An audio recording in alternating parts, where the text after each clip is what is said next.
Hi everybody, I'm the British Bookworm and my name is Gavin Noonan. So today I'm reviewing another book on my YouTube channel for those who are interested in psychology. It will be about that. Only going to keep this video really short because I did a video earlier on a few days ago trying to do this video and it kept cutting off because of the lack of memory on my phone.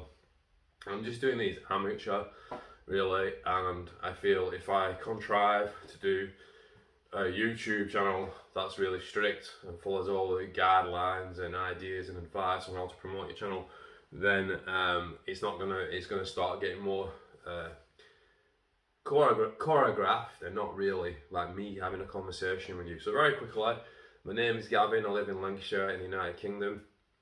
I set up this channel after thinking about doing a fitness channel based on many years of being a very educated and good personal trainer, but I also study other books on as many subjects from religion, psychology, sports, mechanics and body biology, and I try and study as much as I possibly can on World War II, on wars, so I try and stay as educated as I can.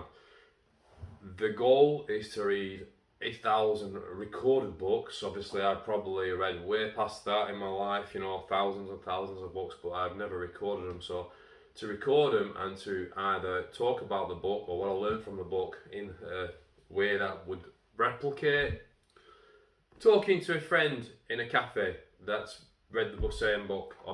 The only difference is I can't have a conversation backward and forward with you. So today, moving on from that, today I'm reading a book. I've got my friend here, which is going to start holding my books on some of the reviews. Brilliant Psychology, How to Understand Yourself and Other People by Loiuse Becon. And it's by the Pearson Book Press, which do fantastic books, very, very well written books.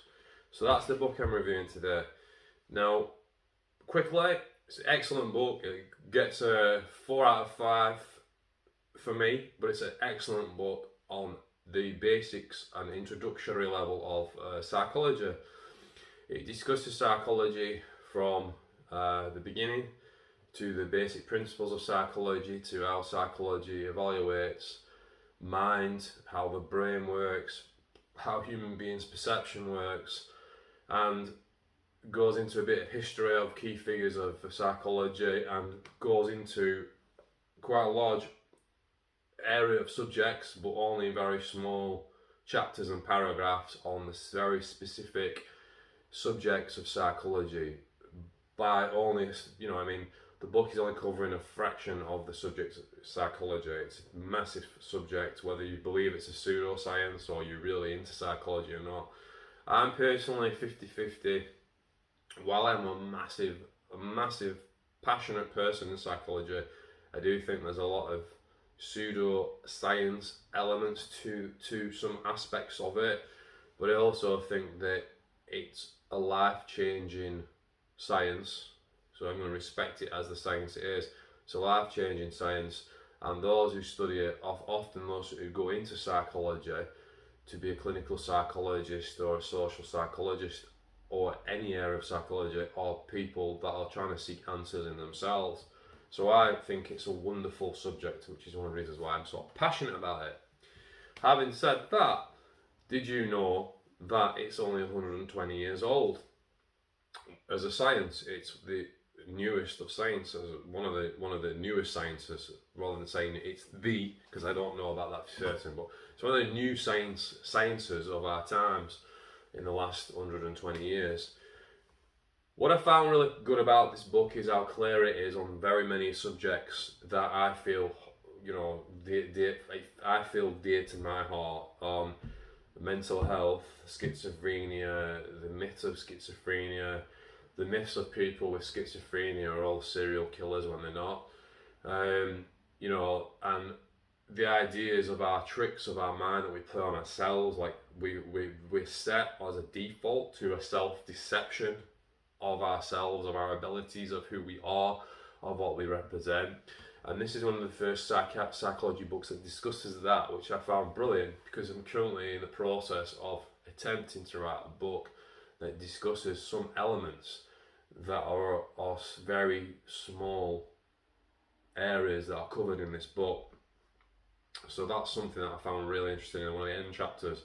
One of the things that I didn't like about it was only covered in 2 areas. It was mentioned in 2 areas, and like the $1 trillion book that I reviewed, it gets my back up terribly when people from universities or from some areas of society, whether you want to classify it as left or not, that the left has infiltrated the universities and academic levels of science and education.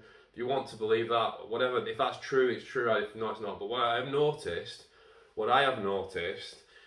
is very much like Twitter and Facebook and social media, or without doubt censoring views that are considered conservative and right, that books like this in the same way are having to try and be inclusive. So it mentions European racism's inherited in it implies that they discovered this. The author isn't saying this, but the psychologist is saying this very subtly without going into the premises of the scientific investigations or how they conducted the experiment, other than to say that they flash 0.3-second images that are on a screen in between something else that's being watched that has a black person's face on it, and then after this video that they've watched with the image that's been subliminally put on the video, which I've read elsewhere, that, by the way, that subliminal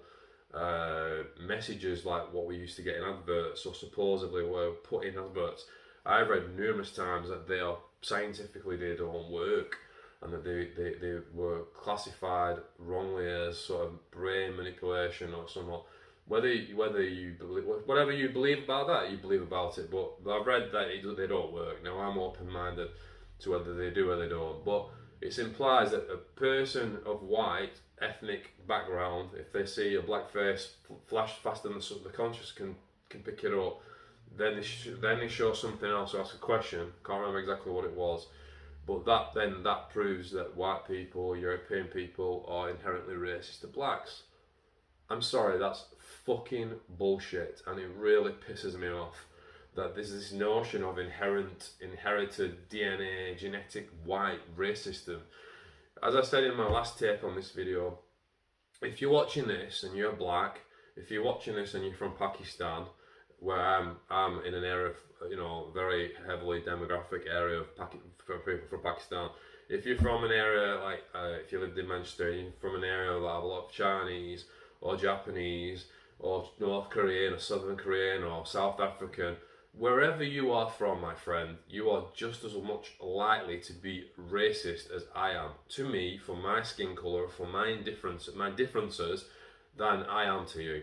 And anyone who says different is a effing, I'm sorry I'm swearing, but I'm keeping this channel real, you are a fucking moron. Any scientific community, anyone that says or represents that in some form, shape or other, so that really got my back up. Even though the book is excellent, that really got my back up. That there's an idea that white people are just racist by default. Well, go and F yourselves if you say that. Any scientist, anybody who says that, whether you're from BLM, wherever your background from, I do not respect that opinion at all. Because it's nonsense. It has no actual scientific backing whatsoever. We're all equal in the basis of our mindset. Now, I am going to be honest with you, I am still investigating the black experience, as I'm going to call it. But my personal belief is that every human race has qualities and inequalities. Some black people by default are better than white people in some elements. On a percentage, I would say, like women are better at certain things on a percentage than men. Men are better than women on a percentage, and this idea that we have to play all this like communistic level playing field is bullshit. So that goes to my second point. It mentions equality quite a lot in the book. There's no such thing as equality. If I come to you, I should not be thinking that I am of equal to you. I'm going to talk it from this point of view. I believe that you watching this probably have many elements of your character, your personality, whether it's from your background with your race background, from your religious background, from your social background, from your cultural background. You have things that are superior to me because they're just things that you may do in your life that are better. You may be more productive, you may be more intelligent, you may be more educated. And I'm telling you that, no, whether you're black, whether you're white, whether you're Chinese, although Chinese supposedly in the statistics are extremely successful on academic levels, and the Indians, but let's move on. So the idea is, which proves my point, that we come in at this experience in life as a equal playing field is bullshit. Anyone who tells you different is talking shit. And then secondly, what the left tend to mix up is the idea that I should treat you with respect and dignity regardless of your background, whether you're black, Muslim, Jewish, whatever. Totally agree. But I don't believe myself personally that any human being is in a position to say that they do that and that they don't judge people within split seconds of meeting a stranger. Is he a friend? Is she sexually attractive? Am I sexually attracted to them? Is this person useful to me? Every single human being walking this earth does that by default, by our primeval 200,000 year history. So if you try to come at me and say that we don't, even as a Christian I'm saying this, if you say that we don't, it's not true. Should we not? That's a different issue. Can we not? That's the difficult topic. When I walk to you in the street, you judge me instantly, subconsciously, maybe more than consciously, but you do it consciously as well. So the idea of equality and inherent racism that's mentioned in this book is utter crap. But the rest of this book, even that's a slither, that's like less than 1% of this book, but the rest of it is superb. You could argue that because it covers those 2 points in this book, that some of the other elements of it should be questioned. And I agree, because I think that every science, whether it's biology, physics, every different kind of science, should be held up to the light and be questioned whether what they're saying is true or not. Now they, by default, scientists in their communities and said communities should be doing that themselves. So psychologists should be checking this racial claim themselves. But you get the likes of Jordan Peterson coming in who investigates it, who's then put in papers with a picture of Hitler on. So those are the linguistic manipulation, social controls that are going on in the world. That's the key. And if you don't understand what I'm saying to you, then you need to research it. So one of the things I did really find very interesting and very positive, ironically positive, is it was positive psychology created in the as a discipline of investigation in the 1990s. So positive psychology started around 98, 99, and I found that really interesting because I found that positive psychology is extremely powerful and positive in its changes it can make on my life, on your life, how I relate to you, how you relate to me. Let's get rid of this race buying, sexuality, sexuality, gender shit, and actually get on to whether I look at you in your eyes as a human being and I treat you with respect and treat you as somebody who has a soul. Let's talk about it as bluntly as that, rather than let's effing around where you this gender, you're that gender, you represent yourself as a man or a woman, you represent yourself in different ways. I'm going to treat you as a human being. I'm not interested in the rest of it that society is telling us that is correct, that society is telling you by permanent sound bites that you should think like this and you should think like that. I'm not interested in that. I'm interested in that the positive psychology is being born. It's only like 15, well, it's like now 20 years old, 22 years old, let's say. And the science of psychology is 120 years old. So the ironic thing is psychology, well, I'm not saying the traditional ways of doing it aren't positive, because they are. I think psychology has so much to offer mankind. I think this book has so much to offer everybody.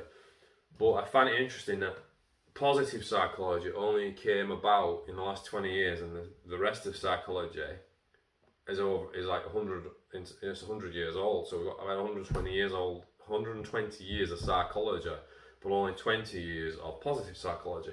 I find that interesting. I don't know about you, but I find that interesting because I find it interesting that I believe that the more we investigate how we can experience positivity and be loving in life and treating each other well with the differences that we all have, and not pretend those differences don't exist. But I really feel extremely positive about psychology and positive psychology, that it's going down that route and investigating the methods and tips that we as individuals can empower ourselves in our day-to-day lives to be positive. Like, for example, having gratitude towards the wonderful things that are around us in life. So I believe that those are really powerful things, and it mentions those in this book. Now, I hope you like this video. I'm not doing bullet points. If you go onto the YouTube channels, they'll have the camera up close, they'll have it really, really professional. But I believe that that's fitting into a constrictive narrative of how to do something. And I'm just being myself, as if we bumped into each other in our local coffee shop and I get chatting to you and I'm having a bit more airtime in the conversation, and then I stop and I wait for your turn, and I'm a good listener and I'll listen for ages. So I find that those things very interesting. I think positive psychology has got so much to offer humanity. I think psychology is a wonderful subject, even though I am a bit up in the air on a lot of the things it says. Having said that, to give it respect as a science, a lot of mainstream science make a lot of stupid statements and a lot of mistakes. So let's leave it at that. So what are your thoughts on psychology? Have you read self-help books that have really helped your life as a person going through difficulties?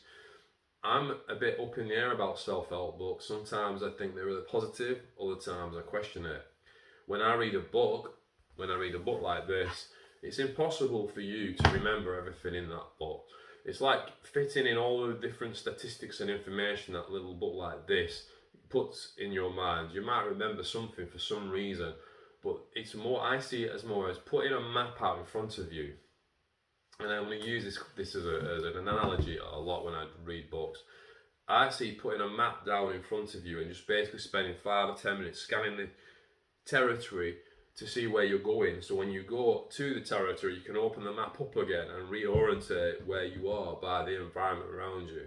So when I see a book, I see it like you're scanning facts and figures and thoughts and feelings on our nature of human beings and the nature of reality, or the historical experience or the living experience we have. And you, in that particular subject or field, you're scanning it. So when you go to read another book, you have it in your head somewhat. Not all of it, but some of it you have in it. So I found this book extremely beneficial for me as a bookworm, as for someone who's studying and always been studying since a kid on how to be a better person and to question everything. And I know like YouTubers say something at the end every time they finish a video. Maybe I need that myself, but what I'm going to say to you is investigate and don't believe anything out there until you really investigate it. Fortunately, there's a lot of things out there that are going around, millions and millions of bits of information going out there, maybe trillions, that are totally factual lies in error, and it's next to impossible to know which is which. But I will say, what I've learned in my life is when people start getting censored, regardless of their opinions, then you need to turn the light on that error. Because when people are being censored and are not getting even mentioned in the mainstream media, that's where the area you need to start looking into things. It's like Putin in Russia now. What kind of a see you next Tuesday, I like that phrase, what kind of a CUNT stops his people going out and refusing to go to war for a pointless, worthless, meaningless war where their lives mean fuck all to a piece of shit dictator who should have been cast out many, many years ago. And that's what censorship's about. It's about silencing people's truths. One thing else I'll say from that, if you don't censor people when they talk crap,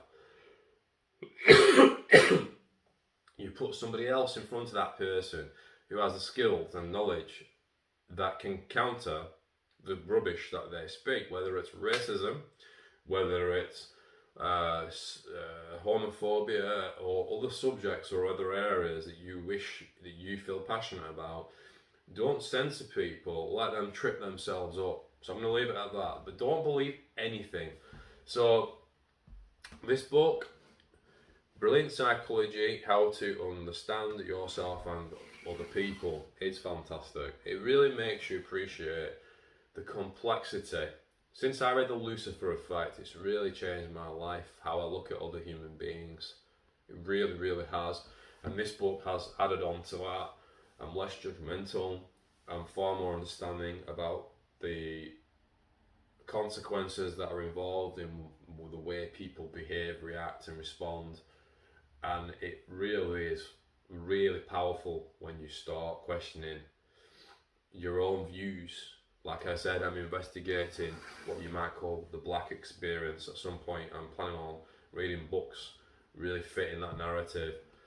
But and I do understand that there is racism. I've got to say that I do believe that people have a racism, and I do find that that is something that is investigatable. But to generalise the European people as just generically racist is absolutely disgusting.